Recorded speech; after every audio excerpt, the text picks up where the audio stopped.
자, 오늘은 신명기 5장 6절부터 21절입니다. 신명기 5장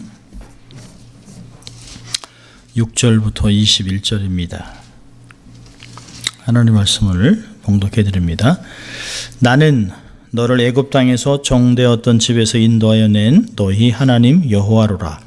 나 외에는 위하는 신들을 내게 잊지 말지니라. 너는 자기를 위하여 새긴 우상을 만들지 말고 위로 하늘에 있는 것이나 아래로 땅에 있는 것이나 땅 및 물속에 있는 것에 아무 형상이든지 만들지 말며 그것들에게 절하지 말며 그것들을 섬기지 말라. 나 여호와 너희 하나님은 질투하는 하나님이신즉 나를 미워하는 자의 죄를 갚되 아비로부터 아들에게로 3, 4대까지 이르게 하거니와 나를 사랑하고 내 계명을 지키는 자에게는 1000대까지 은혜를 베푸느니라.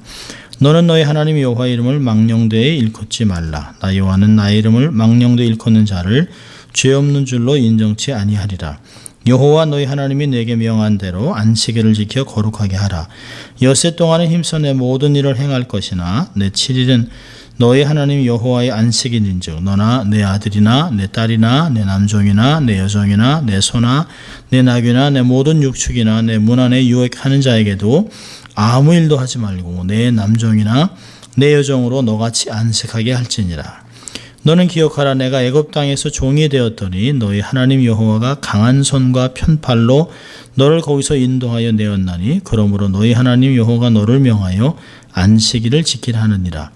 너는 너희 하나님 여호와의 명한 대로 내 부모를 공경하라. 그리하면 너희 하나님 여호와가 내게 준 땅에서 내게 생명이 길고 복을 누리라. 살인하지 말지니라. 간음하지도 말지니라. 도적질하지도 말지니라. 내 이웃에 대하여 거짓 증거하지도 말지니라. 내 이웃의 아내를 탐내지도 말지니라. 내 이웃의 집이나 그의 밭이나 그의 남종이나 그의 여종이나 그의 소나 그의 나귀나 무릇 내 이웃의 소유를 탐내지도 말지니라. 아멘. 자, 오늘부터 저희들이 십계명 강의를 하는데요. 오늘은 십계명이란 무엇인가 라고 하는 제목으로 말씀을 나누려고 합니다. 사실 십계명이 두 군데 있는데요. 출애굽기 20장에 있고요. 또 신명기 5장에 있습니다. 신명기 5장은 1세대가 아닌 그 1세대가 다 죽고 어떤 면에서는 2세대, 3세대 또 이제 약속의 땅에 막 들어가기 일보 직전에 백성들에게 다시 한번 반복해서 하나님 명령을 이야기하는 것입니다. 그래서 조금 elaborate 되는 설명도 좀 붙어 있는 것도 있습니다. 자, 오늘은 십계명을 시작하면서 여러분의 이해를 돕기 위해서 먼저 십계명을 좀 설명하려고 합니다. 오늘은 신명기를 봅니다만은 다음 주부터는 출애굽기 19장부터 출애굽기 20장에 있는 십계명을 13번 정도 아마 길게는 15번 정도 강의를 하려고 하고 있습니다. 오늘은 먼저 십계명이란 뭔가, 왜 십계명이 주어졌는가, 또 어떻게 이것을 현대에 적용할 것인가 라고 하는 것들입니다. 우리가 주기도문, 사도신경, 십계명을 외우지만 외우는 것에서 더 나가지 못하는 성도들이 많은 것 같습니다. 왜 우리가 구약인데 십계명을 아직도 우리가 이렇게 지켜야 합니까? 다른 건 다 지났는데 예수님 안에서 다 성취됐는데 왜 또 십계명만 갖고 이렇게 계속 얘기를 하느냐라고 하는 이야기들을 많이 합니다. 그걸 다 설명하려면 너무 길기 때문에 제가 여러분들에게 도움을 주기 위해서 십계명 강의 팸플렛을 조그맣게 소책자를 만들었는데요. 이 안에 조금 간단한 내용들을 이렇게 설명해 놓기는 했습니다. 율법의 구성이라든지 또 본문과 십계명에 대한 우리 갖고 있는 일반적인 개념, 내용, 그다음에 조약, 그다음에 이제 카톨릭과는 우리가 어떻게 십계명이 다를까 이런 것들을 좀 이렇게 있는데 일반적으로 이건 보면 이해할 수 있게 했기 때문에 여러분이 보시면 되겠습니다. 자, 그럼 십계명이란 뭘까요?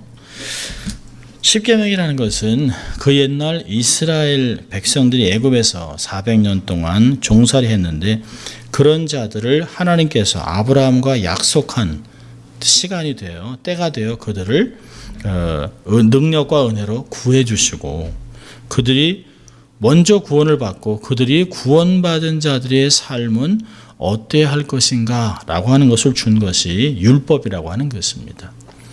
율법에는 크게 세 가지가 있는데요. 하나는 도덕법, 율법, 십계명입니다. 두 번째는 이제 제사법, 의식법입니다. 이 제사법, 의식법은 예수 그리스도 안에서 다 성취가 되어 있습니다. 그래서 더 이상 우리가 제사드리지 않습니다. 지금 이제 이스라엘에서는 제3성전을 지어서 이제 제물을 바치고 제사를 드리기 시작한다라고 하는 이야기들을 최근 듣습니다. 이게 과연 성서적일까? 라고 하는 것들을 한번 생각해 보아야 할 필요가 있습니다. 또 요즘은 대체신학 그래가지고 왜 이스라엘을 그 교회로 대체했다고 해서 이렇게 지금까지는 2000년의 모든 교회 역사를 부인하는 이런 모임들이 또 있습니다. 주로 이제 메시아닉 유대인을 통해서 이런 일들이 있는데요.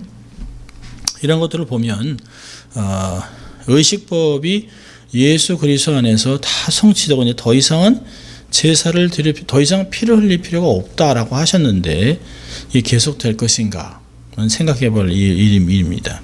그래서 도덕법이 십계명입니다. 그것은 변하지 않아요. 우리의 삶의 중심에 내면에 하나님의 도덕의 윤리의 의의 기준을 세워주신 것이에요. 또 하나는 시민법이라는 게 있는데요.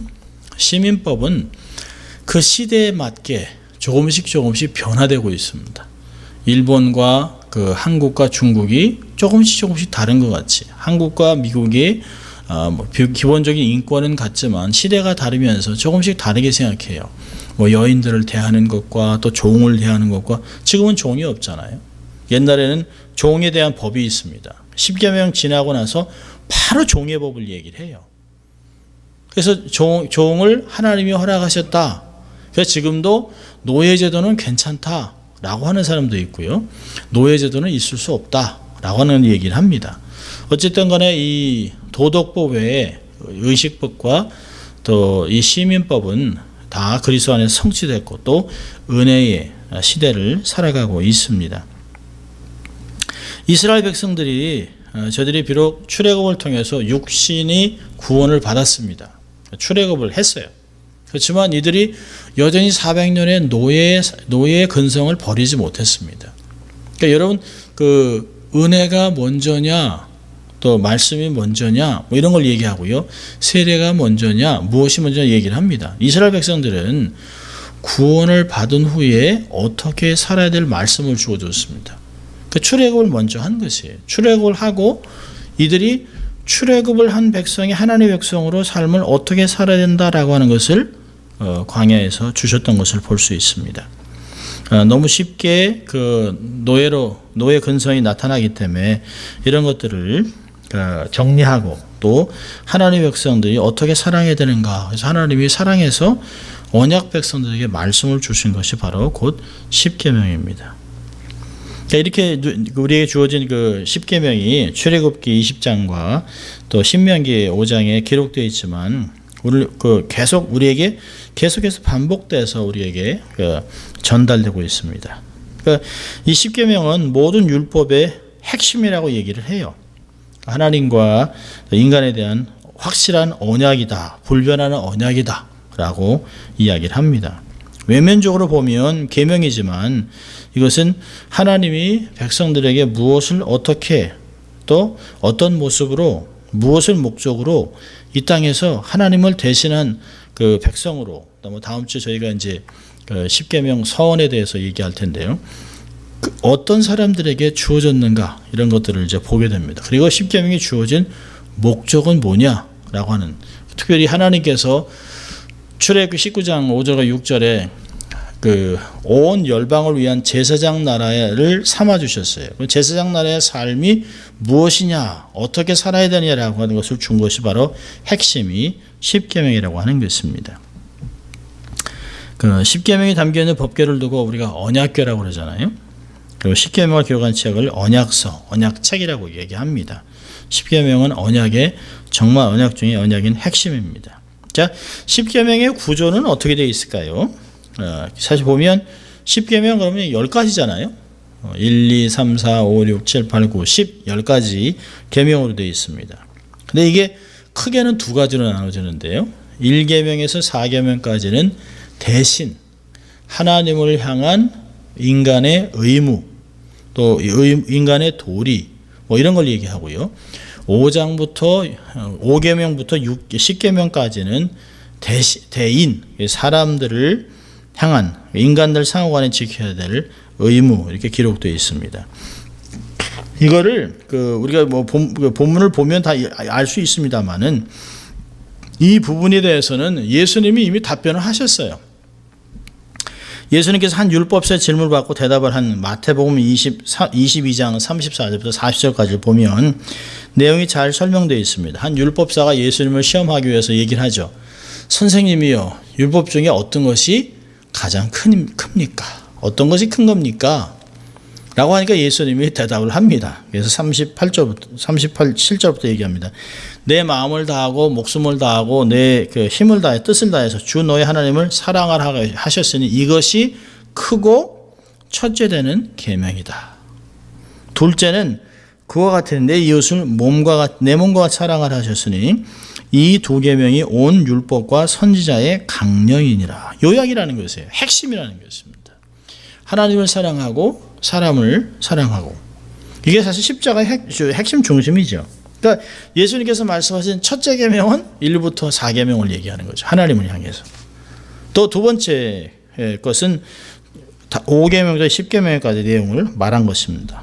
이런 걸 보면 10계명을 지킴으로, 율법을 지킴으로 하나님과 하나님을 대해서 또 사람을 대해서 이게 관계를 세워나가는, 올바른 관계를 세울 수 있다. 수직적이며 수평적인 관계를 올바로 형성할 수 있는 방법을 이야기하고 있습니다. 제가 여러분에게 나눠준 대로 보면 10계명 강의 책자의 페이지 6페이지를 보면, 페이지 6을 보면요. 이게 고대 근동학에서 이제 10계명과 히타이트 종주권 조약 이렇게 해가지고 이게 고고학에서 발굴이 된 것입니다. 사람들이 쉽게 이해할 수 있는 고대 근동의 문서 조약 형태를 사용하고 있어요. 그러니까 고고학을 발견함으로 인해서 성경이 가짜가 아니고 진짜 역사라는 게 점점 밝혀지고 있습니다. 자, 예를 들면 유대인이 지금까지도 제가 가끔 설명합니다만 유대인들이 고기와 우유를 같이 안 먹습니다. 그래서 고기를 썰었던 숟갈은 절대로 아이스크림을 먹지 않습니다. 그래서 이스라엘 식당을 가면 고기 섹션하고 아이스크림 먹는 섹션이 달라요. 이걸 보면서 코쇼를 얘기하면서 뭘 얘기하냐면 염소 새끼를 어미의 젖을 삶지 말아라 라고 하는 말씀을 가지고 그렇게 얘기를 합니다. 그런데 유대인들 중에, 유대인 안에서도 랍비 중에서도 그게 아니라고 반대하는 사람들이 있어요. 근데 되게 재밌는 것이 그 내용이 왜 주어졌냐는 것이에요. 그러니까 1850년까지는 그게 계속 너무 잔인하니까 떼서 해라. 그 새끼를 어미의 젖에 삶는다는 게 얼마나 잔인하냐. 그런데요, 놀라운 것은 하나님이 그 얘기를 신명기 때 하셨거든요. 민수기도 하셨고 레위기도 얘기하셨어요. 그렇게 하지 말아라. 근데 그 이유를 그 당시에 들었던 사람들은 금방 이해했다는 거예요.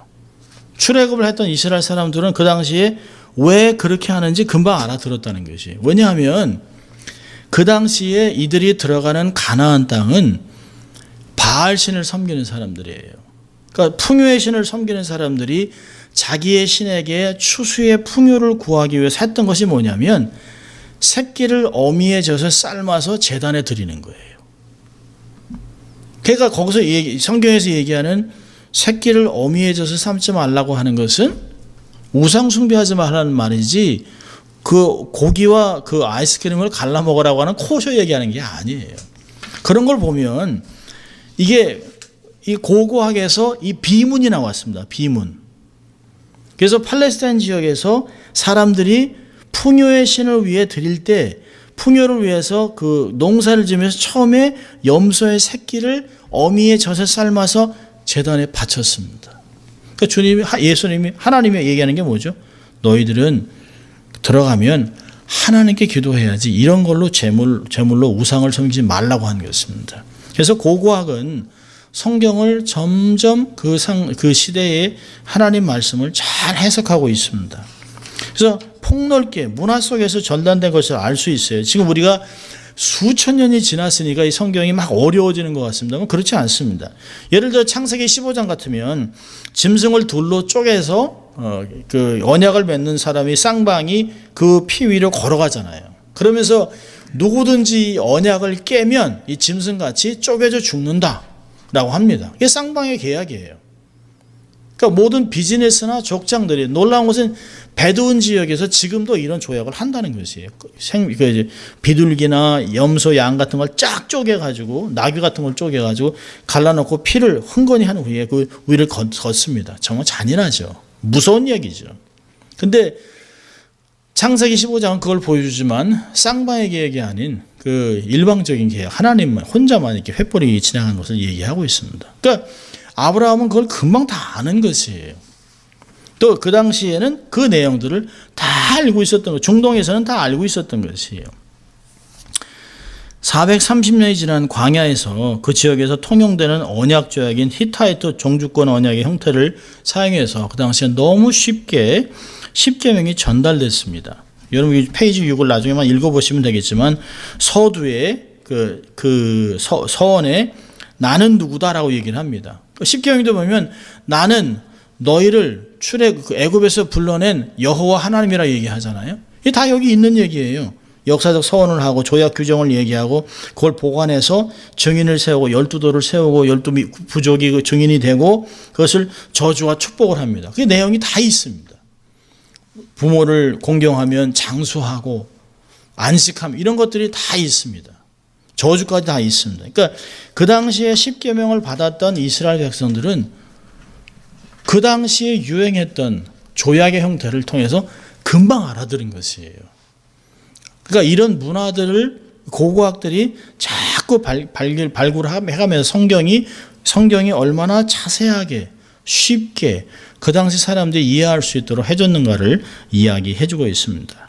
그러니까 십계명이 우리가 생각하는 것 같이 생소하고 어려운 것이 아니었다는 거예요.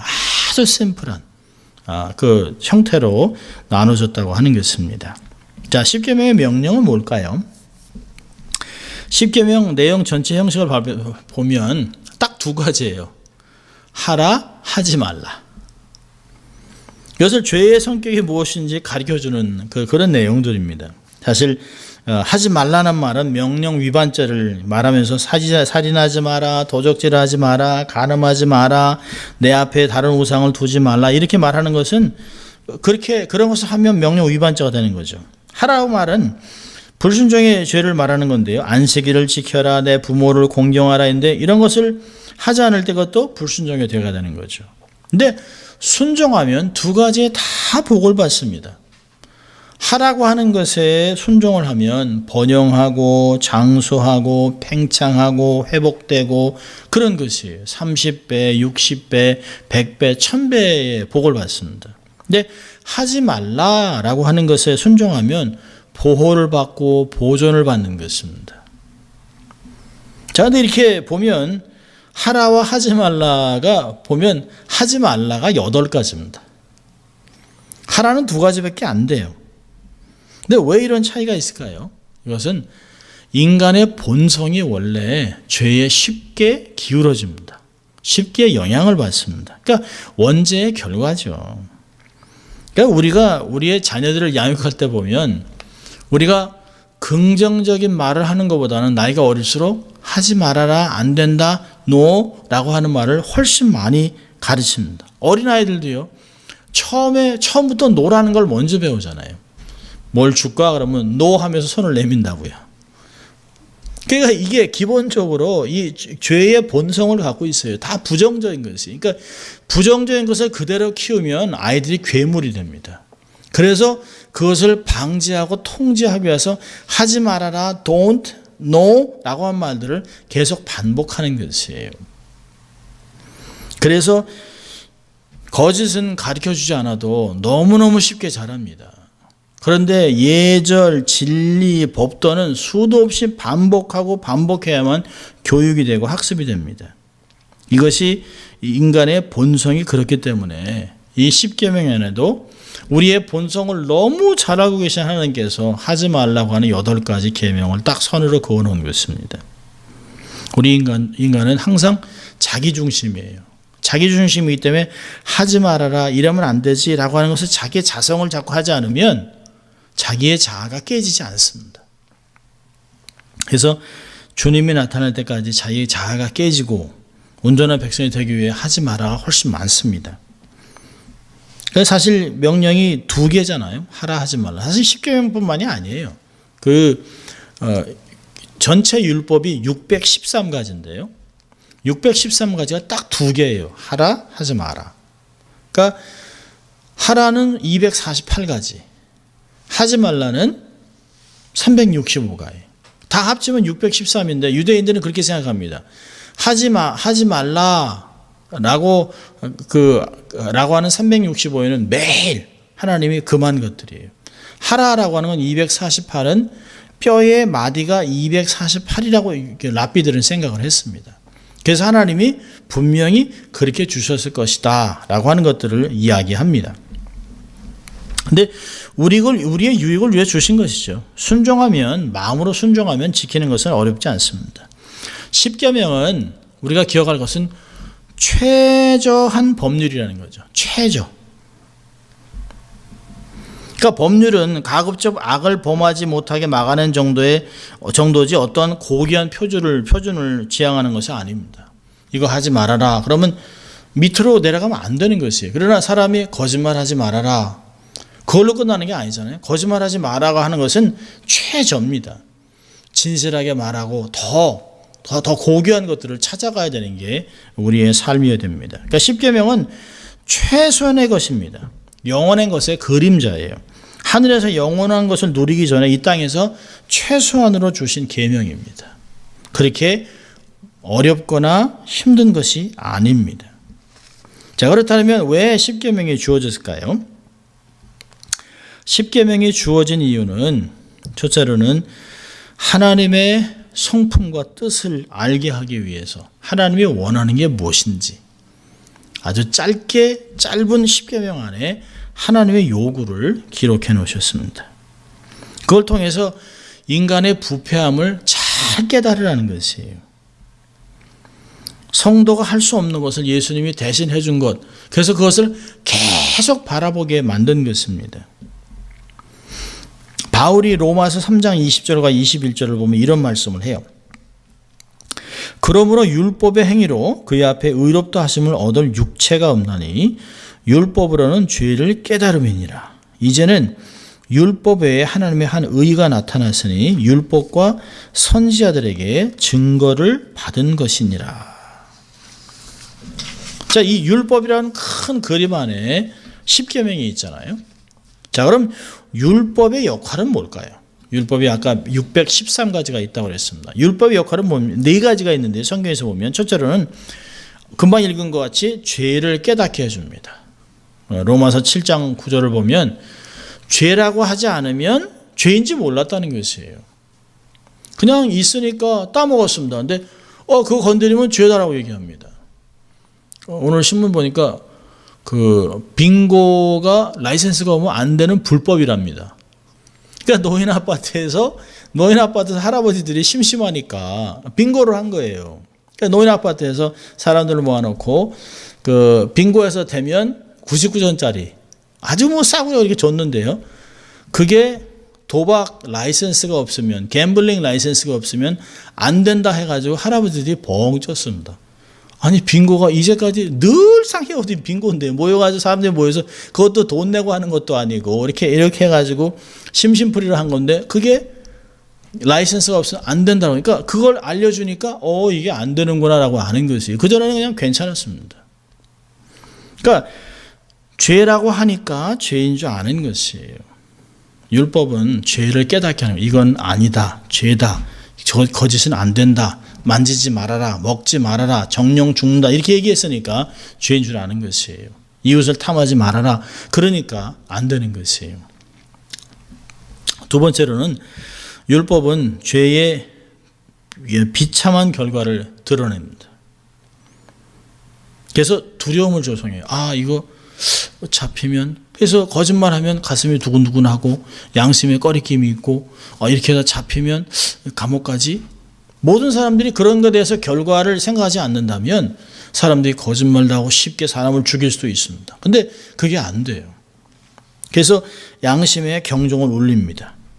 세 번째로는 이 율법은 마땅한 삶을 요구합니다. 하나님 앞에 우리가 어떻게 살아야 하니요. 그러니까 그 사람이 능력이 있든 능력이 없든 성령이 충만하든 안 하든 예수를 믿든 안 믿든 상관이 없어요. 하나님이 요구하는 삶이 있습니다. 그건 무조건 살아내야 합니다. 의로운 삶을 요구합니다. 네 번째 율법의 역할은 갈라디아서 읽은 것 같이, 갈라디아 3장 23절, 24절에 읽은 것 같이 그리스도께 인도하는 몽학 선생입니다. 그래서 그리스도께 인도해요. 보세요. 율법이 죄를 깨닫게 하고 결과에 대해서 두려움을 갖게 하고 하나님이 요구를 하는데 도저히 자기는 그렇게 살아낼 길이 없어요. 그래서 뭘 요구하는 것이에요? 하나님의 아들이 오음을 요구하는 것이에요. 나는 도저히 안 된다. 그래서 예수님이 나를 위해 돌아가시고 죽으시고 부활하셔서 새로운 길을 열어놓았다. 나는 길이요 진리요 생명이니 나로 말고는 아버지께 올 사람이 없다. 라고 하는 것들을 깨닫고 예수님께 자기의 삶을 맡기게 되는 것입니다. 그래서 율법은 일로 가야 됩니다. 예수님밖에 없다라고 하는 걸 가리키는 것이에요. 그래서 예수님이 말씀하셨죠. 내가 율법을 폐하러 온 줄로 생각하지 말아라. 내가 온전히 율법을 이루러 왔다라고 얘기했습니다. 또 율법을 주신 이유는 두 번째는 모든 사람이 핑계치 못하도록 율법을 줬습니다. 모든 사람들을 최후의 심판 때 그 율법의 저주 아래 두셨기 때문에 핑계할 수 없어요. 그 모든 사람이 다 심판을 받게 되는데 그 중에 예수 믿는 사람은 심판에서 생명으로 옮겨진 것일 뿐입니다. 갈라디아서 3장 10절에 이렇게 얘기합니다. 바울은 무릇 율법 행위에 속한 자들은 저주 아래 있나니 기록된 바 누구든지 율법책에 기록된 대로 온갖 일을 항상 행하지 아니하는 자는 저주 아래 있는 자라 하였습니다. 바로 이런 이유로 인해 하나님께서는 우리 인생들에게 십계명을 주시고 지킬 것을 요구하고 있는 것입니다. 레오노드라고 하는 구약 학자는 십계명에 대해서 이렇게 얘기합니다. 율법은 소극적으로 죄인들의 입을 막고 죄를 각성시키지만 적극적으로는 인간의 눈을 열어 하나님의 거룩하심과 자녀들의 온전한 삶의 규범이 무엇인지 깨우쳐준다. 아주 잘 요약을 해놨습니다. 자, 그렇다면 마지막으로 이 현대에 어떻게 우리가 삶에 적용할 것인가? 우리가 이 문제를 다루기 전에 먼저 생각해 볼 것은 뭐냐면 십계명을 바라보는 시각입니다. 아니 우리가 은혜의 시대에 살고 있는 사람이 왜 자꾸 율법, 구약, 아니 이 구약 시대도 옛날에 출애굽을 한 그 이스라엘 백성들이 준 것을 왜 지금까지 이렇게 이 얘기를 하느냐라고 하는 사람들이 있습니다. 그래서 대표적으로 극단적인 두 부류가 있는데요. 한 부류는 뭐냐면 율법주의자들의 견해입니다. 율법을 지켜야만 구원을 받는다. 그래서 유대인들이 할례를 받아야 된다. 율법을 지켜서. 그래서 지금도 안 지켜 같으면 돼지고기 안 먹고 비늘 있는 거 안 먹고 이렇게 얘기합니다. 주의를 안 지키고 안식일을 지키고 이럽니다. 율법주의자들이에요. 또 하나는 무율법, 반대입니다. 반율법주의자들입니다. 아니 은혜로 구원받았는데 무슨 율법이 필요하냐. 은혜로 사는 것이지. 근데 둘 다 사실은 너무 극단적인 것이. 이게 어떻게 우리가 받아들여야 할까요? 간단하게 말하면 우리가 분명히 은혜 시대에 살고 있어요. 은혜 시대에 살고 있지만 그것이 죄와 정죄에서 해방됐다는 말이지 율법이 무용해진 것이 아니라는 것이. 우리가 정말 은혜 시대의 삶을 산다 하면 그리스도의 오심으로 그 의식법 같은 건 폐지됐지만 율법의 정신은 아직도 강화돼서 정말 은혜의 삶을 산다면 십계명을 더 기쁘게 즐겁게 더 신실하게 지켜야 된다는 것이. 이것이 율법을 대하는 참된 정신입니다. 십계명은 신약에서도 예수님이 많이 가르치셨어요. 특별히 산상보훈을 보면 이 십계명을 재해석을 계속 해주셨습니다. 예수님께서 너희는 이렇게 들었으나 이렇게 배웠으나 나는 이렇게 말한다. 그래서 십계명을 다시 재해석해 준 것들을 우리가 많이 보게 됩니다. 살인하지 말아라. 예를 들면 살인하지 말아라 라고 하는 여섯 번째 계명은 마태복음 5장 21절 22절에서 그 살인하지 말아야 되는 그 배경을 얘기하면서 이렇게 얘기합니다. 옛사람에게 말한 바 살인하지 말라. 누구든지 살인하면 심판을 받게 되리라 하였다는 것을 너희가 들었으나 나는 너희에게 이르노니 형제에게 노하는 자마다 심판을 받게 되고 형제를 대하여 나가라 하는 공회에 잡히게 되고 미련한 놈이라 하는 자는 지옥불에 들어가게 되리라 이렇게 얘기했습니다. 그러니까 십계명의 정신을 더욱더 강하게 깊게 적용한 예수님의 말씀들을 볼 수 있습니다. 그러니까 십계명을 대하는 태도는 이 십계명이 하나님이 주셨기 때문에 지켜야 되는 신령한 법이라는 것이에요. 사람이 만든 게 아니잖아요. 우리가 사람이 만든 법도 지키면 유익해요. 우리 여기 있으면서 월요일, 화요일 되면 여기냐 저쪽이냐 길 건너에 파킹 때문에 늘 그렇게 시간을 지키거든요. 그 법도 그런 것이에요. 법도 지키지 않으면 티켓을 먹이잖아요. 법도 시간도 알면 월요일 이쪽 10시부터 몇 시까지 12시부터 3시까지 그럼 안 된다. 이렇게 아는 것 같이 사람의 법도 그런데요. 하나님의 법, 하나님이 주신 것, 나의 유익을 위해서 우리가 신명기 10장 12절에서 너의 행복을 위해 주신 율법, 이 말씀을 지키라는 것이 지키면 얼마나 유익한지 몰라요. 우리 심령의 깊숙한 곳까지 감찰하는 하나님의 마음을 이해할 수 있는 것입니다.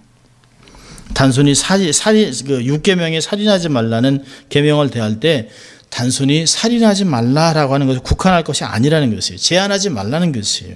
내가 살인 안 했으니까 됐다. 그게 아닙니다. 예수님은 미움, 분노, 모욕, 잔인함, 무정함 이런 것들을 다 보면서 왜 사람이 살인하게 되는가 그 배경을 잘 살피고 근원부터 정리해서 그런 것이 아예 없는 삶을 살라고 주님이 가르치시는 것이에요. 이런 말씀이 있어요. 사람의 법은 손을 묶지만 하나님의 법은 마음을 묶는다. 이게 참 의미심장한 말씀입니다. 우리가 보고 있는 이 십계명은 그 기원이 하나님이에요.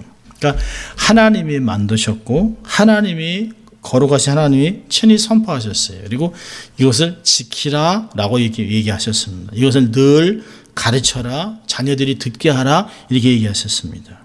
아주 간단 명료하게 기록되어 있지만 이 안에 있는 내용은 아주 깊습니다. 그래서 십계명에 대한 책이 해설책이 얼마나 많은지 몰라요. 저도 이 십계명을 또다시 오래전에 공부를 했습니다만은 또 보면서 거의 한 11권 정도의 책을 보면서 이 책에서는 해석하지 못한 이건 또 구약에서는 이렇게 보는구나. 학자는 이렇게 보는구나. 라고 하는 것들을 다시 보게 됩니다. 십계명은 하나님의 주권을 인정하는 성도라면 이 세상에 살아가는 동안 반드시 지켜야 할 기본적인 도리인 것입니다.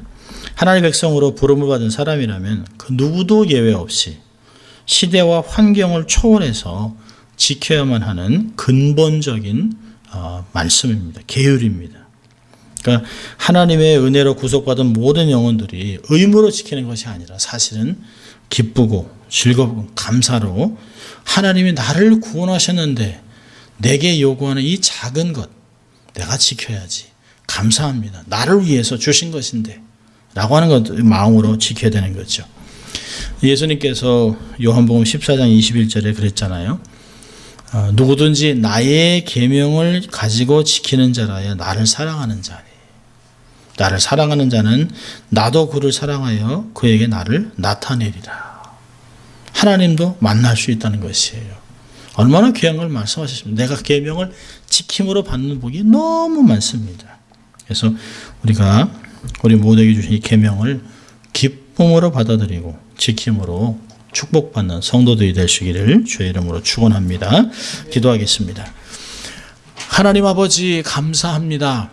저희들에게 다시 한번 우리의 믿음의 신조, 기독교의 신조인 10계명을 돌아보면서 다시 한번 이 10계명을 마음에 새기는 시간 될 수 있도록 도와주시고, 이게 의무가 아니라 나의 행복을 위해 주신 이 계명을 잘 지킴으로 하나님 앞에 놀라운 복을 받는 저희들이 다 될 수 있도록 하나님 축복하여 주시옵소서.